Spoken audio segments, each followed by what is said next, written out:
Ceylan gözlüm dağ başında soğuk varmış, geçit vermez duman varmış, her tarafı aldı sarmış. Düştü düşme tora ceylan gözlüm, düşme tora ceylan gözlüm, düşme tora ceylan gözlüm.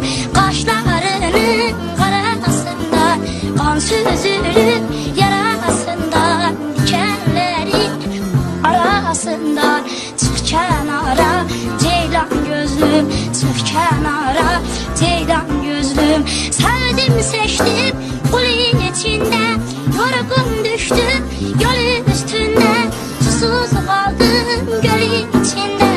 Gel pınara ceylan gözlüm, gel pınara ceylan gözlüm, gel pınara ceylan gözlüm. Yaralı candan bezersin, o dağı da gezersin, Mustafa'yla yürü gezersin. Çık dağlara ceylan gözlüm, eşin ara